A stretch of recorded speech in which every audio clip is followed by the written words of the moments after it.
All right. Okay. Episode Real Estate Fight Club, episode 91. Welcome to another episode of Real Estate Fight Club. Say hello to my girl, Jen Martlin. Hi, Monica. How are you? I'm good. How are you today? Super terrific. Really? I mean, I'm getting my hair done today. Oh, girl, I'm getting mine done tomorrow. Look at us. Yours isn't even gray. Oh, your hair looks great. No. Oh, I have a little thing. I color the little part thing and cover it up. It's time. Speaking of, what do you use? It's called Wow. Yes, I have it and I love it. The best. Everybody should get it.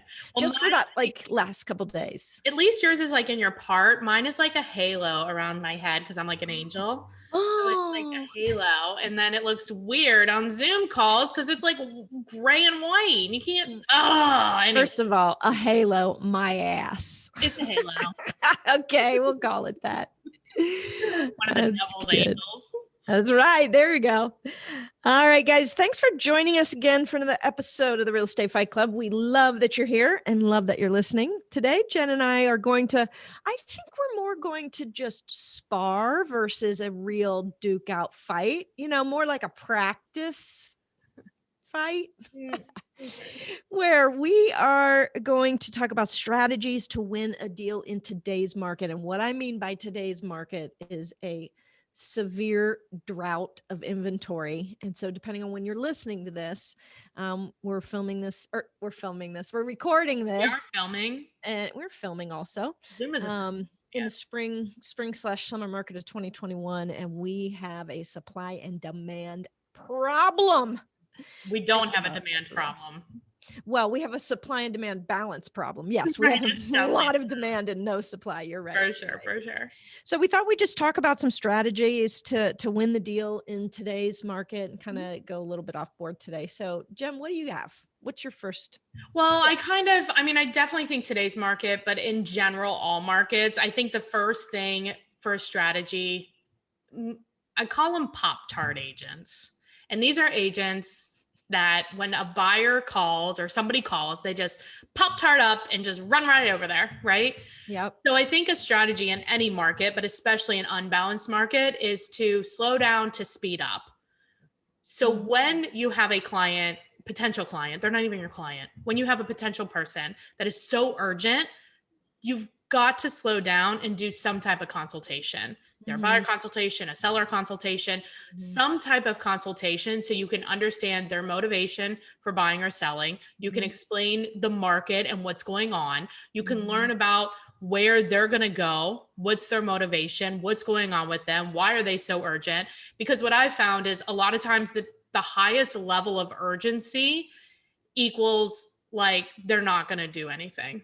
Right. Have you experienced that too? Well, lack of preparedness or lack of qualification or something. Like that shit ain't gonna work. Yeah. Calm the hell down. You're right. That was my first tip. It goes very nicely with that. I just want to take it a step further. Okay. I am having luck. You get it. I want to plus it. I'm not plus it. We are having luck winning contracts with our buyers because we are brutally honest with them in not just telling them, but showing them what is happening. And we go through this little conversation where I explain to them what the perfect blue sky buyer looks like to a seller. Okay. It's at the top of the peak.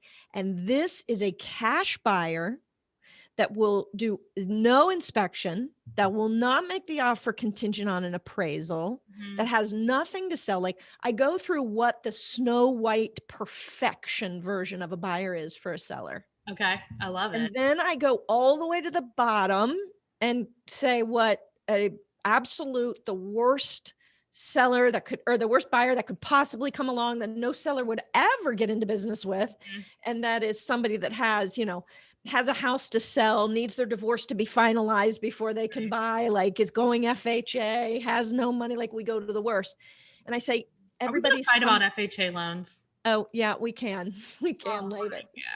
I don't know. It's just a fact. It's just a fact.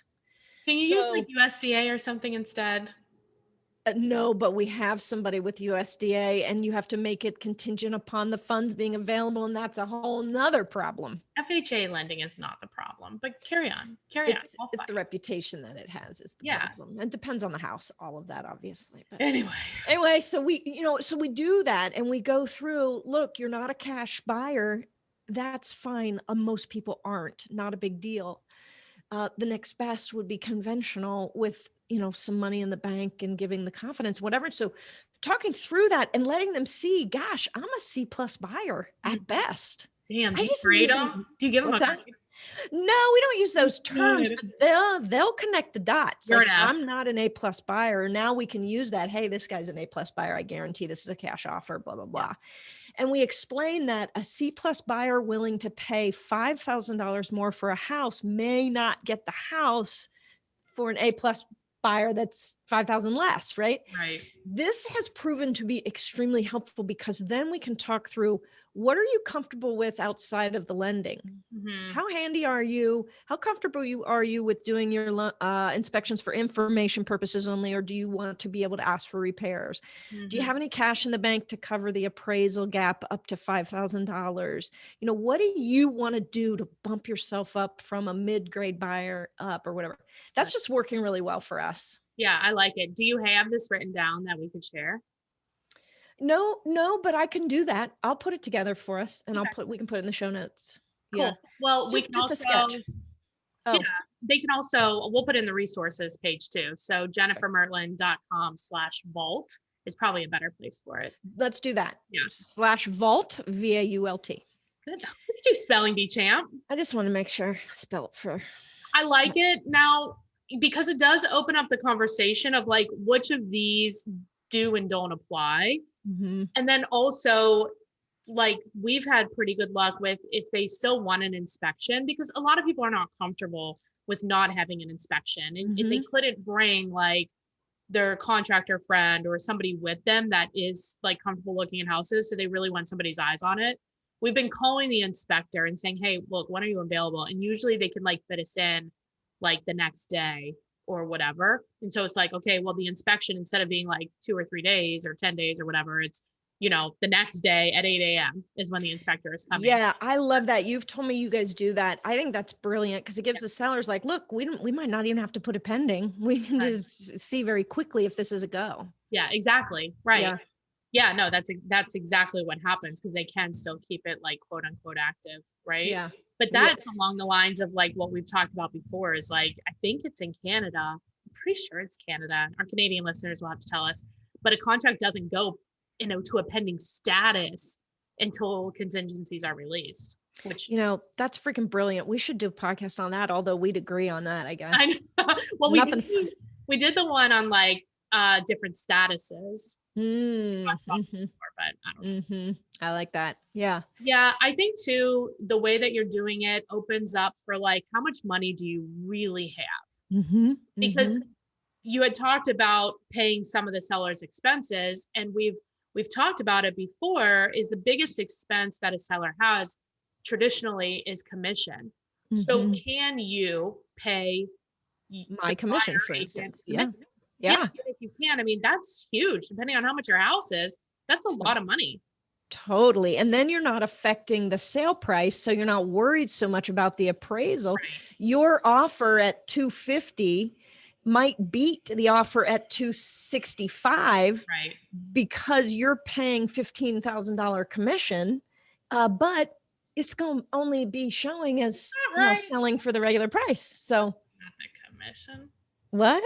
Is that right? Is your math right? No, that wasn't the right math. I was just saying like, that's not right. No. That definitely was not the right math. I was just an example. And there's a lawnmower outside my window, so I got distracted. That's your math or distraction. Yeah, exactly. Now, if you're going to do something like that, where you're going to pay some of the seller's closing costs, or you're going to just make sure, I think make sure you include a net sheet, because a lot of, they might miss some points. And most of the time, the sellers are looking for what is the bottom line here when they're comparing offers. And so you want to make sure that they see that your buyer is giving this money to the seller. For sure. You're doing some of the work up front for them. I think that's a great tip. Yeah. I also have the lender call the listing agent. I don't think it can hurt to say, hey, I want to let you know, not only are they pre-approved, they're pre-approved through underwriting. This is a very qualified buyer. Just a little vote of confidence can't hurt. Yeah. And then I always work really hard to build a relationship. Right. I know this will be a shocker to you. Build a relationship with that listing agent even before. Like, you should call the agent before you go out there and be like, what is the seller looking for? 100%. You've got to know what their hot buttons are. Agent, pick up your damn phone. Now, for those of you who have called me where I didn't pick up my phone, I was probably recording with mine. Very busy, very busy. You know what's interesting about that? Let's say you have 10 showings and you call. You are the smart buyer's agent that calls and says, what are they looking for? And they say, yeah, price is important. And you say, well, what would make them like ecstatic and what would be like kind of a thriller for them in this deal? And she says, you know what they'd really like? And she says something random. But you're the only one that's going to know that because you're the only one that's going to ask. And she's not going to go volunteer that to the other 9 because it was just this random thing she thought of off the cuff. Right. You've got a real advantage now. Exactly. 100%. But as the listing agent, you should be calling all the buyer's agents anyway, because like sometimes you can cancel the showing and you don't have to waste everybody's time. And other times you just get much better offers. Yeah. Like, hey, look, this is what they're looking for. And then you ask them, how many houses have your clients written offers on and haven't gotten? Guaranteed you're going to get a much better offer than what they were going to write. This is true.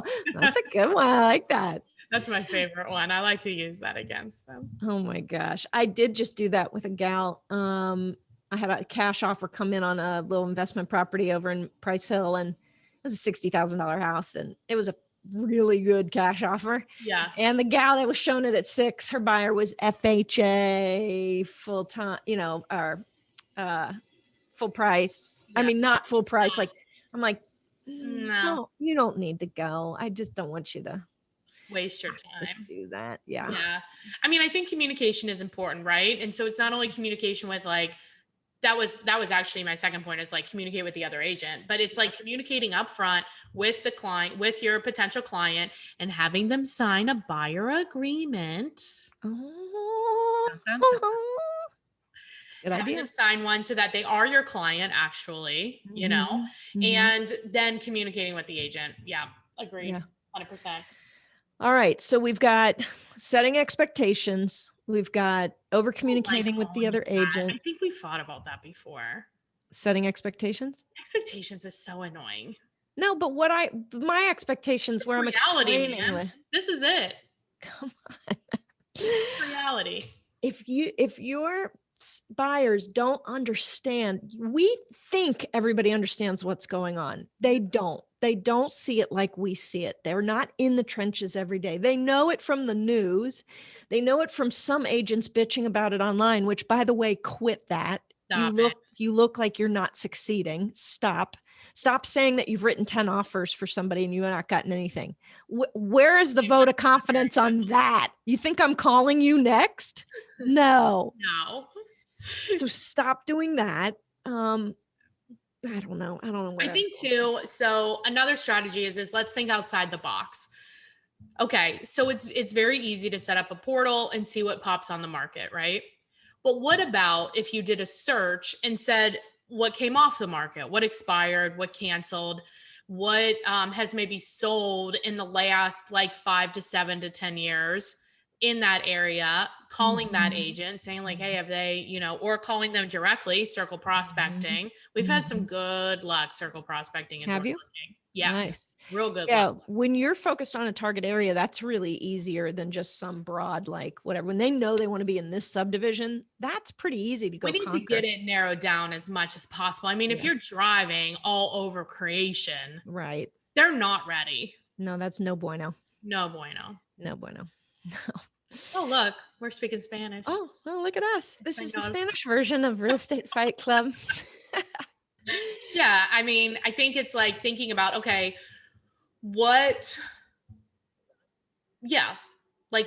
are the houses that they want to buy? And then for sellers, if you have the sellers, I know it's really easy to just put it on the market and let like all the other agents like work it. But you could also make calls. Mm-hmm. You could say, okay, where are the current, because out of every listing, you should get at least 2 to 3 other deals. Mm-hmm. For sure. That's how you So look at get it. your other deals, and you Mhm. can do like circle prospecting on those too. Like, where are these buyers? What do these buyers have in common? Where do they live now?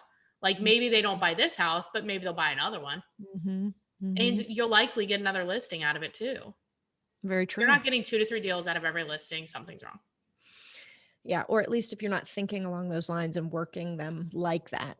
Mm-hmm. Now, here's something we've argued about before, but I think I've actually had this strategy work recently. Literally, they told me this was part of the reason they accepted our offer, and that was the personal letter. Stop it. What? Stop it. Listen, My eyes now, can't roll far enough back. I know. Now, hear me out. We did do an aggressive, amazing offer, as great as we can. And I know that's ultimately why we won it. But the agent did say, and your letter really meant a lot to them. And it felt good to them. And that, that What was did your like, letter say? I'm trying to make sure I don't go into too much detail. It was a divorce situation, and this gal was starting her new kind of life there, and she had a couple of dogs, and the house was like perfect for dogs. It had a beautiful fenced-in yard, and these sellers had dogs, and so we sent a picture of her with her dog, or no, not her, just the dogs and the letter. Okay.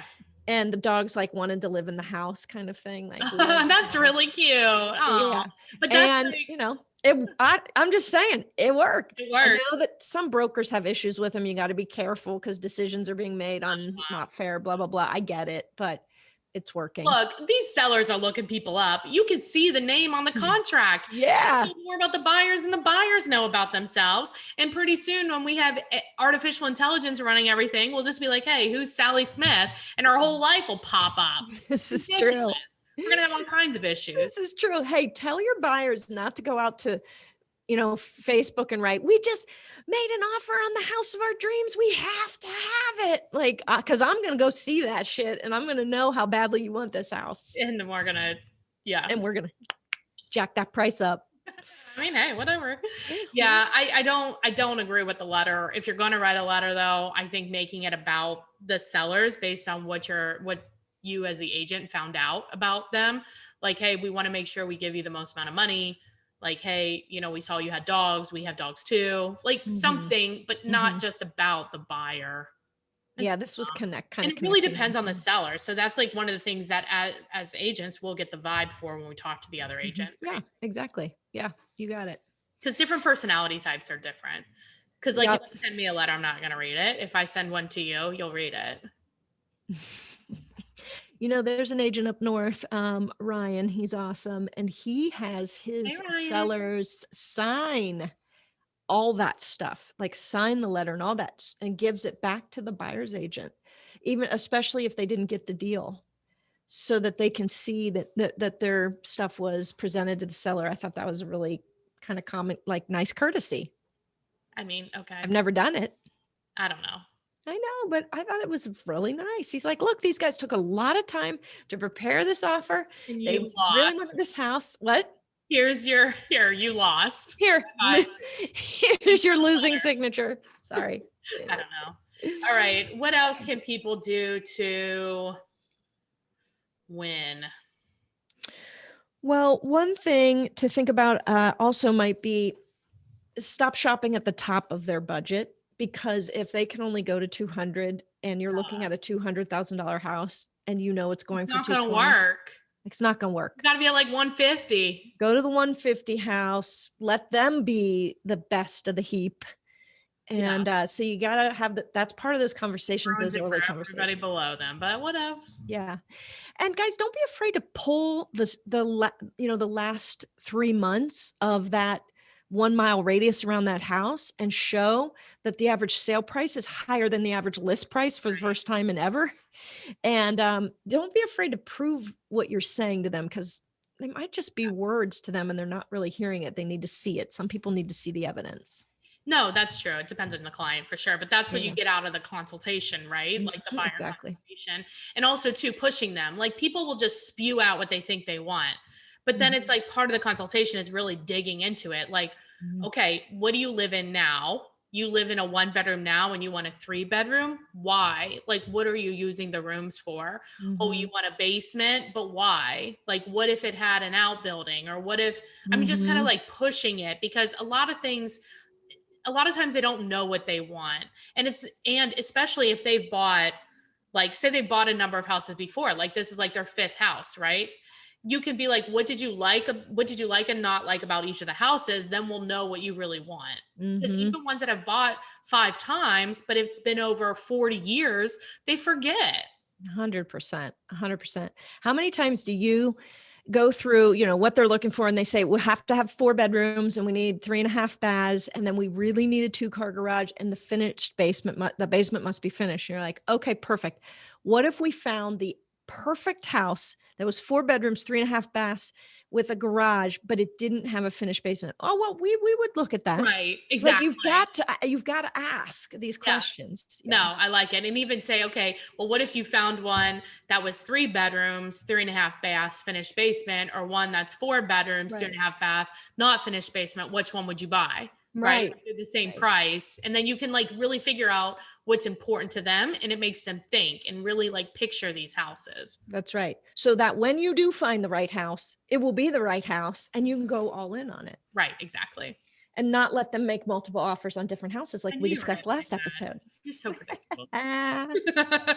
Are you got any other tips? All right. No, I think that's good. I think the whole thing is over communicating and really being honest with people and setting the bar, like setting the stage. Setting like what this is what's going on in the market Mhm. right now. Mhm. Are you prepared? You Mhm. know, and you'll know they'll say yes, yes, yes, and then they'll get to or then they'll send you a house and be like, okay, just so you know, the houses in this neighborhood are going 20% over asking, which means that your offer needs to be, if it's a $200,000 house, you're going to need to offer, what is it, 240? Right. Are You you up for prepared that? to offer Right. 240 for Yeah. this house? And then before you even go out there, like push Mhm. hard. And they'll be like, Mhm. no, no, no. Okay, well then we're not going. Yeah, you're right. My question is always, do you have the stomach for what we just talked about? Ooh, I like it. Because it's like, I mean, you and That's we're definitely shaking our more heads all day possible. long. Like, what is happening here? Yeah, it's crazy. I know. I know. I like it. Well, All let's right. get back to our corners. We'll take a short break, hear a word from our sponsor, and when we return, we'll have the final punches. Welcome back. Let's get back into the ring and finish this battle out. Even though it really wasn't a battle, we were just kind of sparring, as I said. But Yes. did you get some other ideas from agents out on the street? I mean, everybody, we kind of all have shared best practices out there. So Mhm. it's just a matter of like picking and choosing what you think is going to like work for the client that you're representing. Mhm. Mhm. You know, I mean, I think like a strategy too in today's market, which we never talk about from the seller side, is there is some battle against, and we've talked about it before too. Like, should you wait 2 or 3 days to accept an offer? Mhm. Well, should the seller, right? Not you. Right. But it's like advising your clients, hey, look, we have a couple of choices. We either need to upfront decide when we're going to look at offers, which means that you're probably going to lose some people at the beginning, or we need to look at offers as they come in, and if one works, we'll take it. What do you Yeah. want to do? You Right. know what I Right. mean? How do you want to Um, operate? Yeah. yeah. And so like just having that real conversation with the sellers too, because they're seeing what's going on as well through Facebook and stuff. But people don't actually like know. I mean, Facebook is not 100% real. Like we can agree on that, right? Correct. So like let's pull them into reality and be like, this is what this means. This is what that means. This is how it affects you, blah, blah, blah. No, I agree. I Answering agree. questions before they're asked. One thing we didn't say, and I mean, we've said it in some ways, but not directly, is there is not a better time in our lives as agents, in our businesses, to have standards in place for Mhm, what we will do and what we won't do mhm. specifically for a buyer right now. And if you haven't thought about what are your standards, I want to encourage you, you're a business owner. Yeah, boom. What hours are you operating? Mhm, What does a client have to look like to enter your store? mhm, Like, set those standards. If I don't have a 10 out of 10 motivated buyer, mhm. I am not working with them in this market. And No. that just saves me a lot of headaches. And look, am I going to lose a buyer? Yeah. Yeah. When they show up like a 6 and I pass on them and then the next weekend they go buy a house by accident, I'm willing to lose that for my standards, because it will keep my sanity, it will keep my reputation, and it will keep me in this business a little longer than most, I think. So 100%. just another way to kind of look at it, right? Is from like, what do we want? Right. Exactly. You don't have to help everyone Right. that requests it. No, you do not. You You got to shouldn't. find the If 10 you out are, of 10 on motivation. Yeah. 10 out of freaking 10, or it's not happening. It's too Agreed. hard. Yeah. 100%. Yep.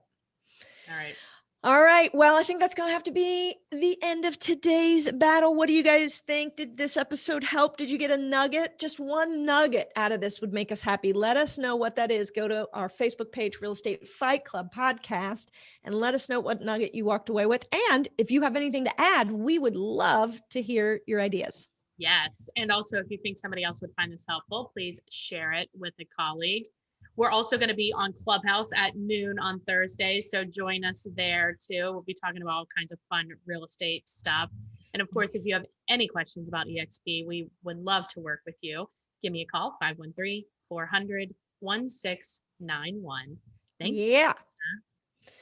All right. I'm going to go, I don't know, put some makeup on my bruises from today's battle. A powder on my face today. I know, no bruises today. All right. I'll see you next time. Bye. Bye.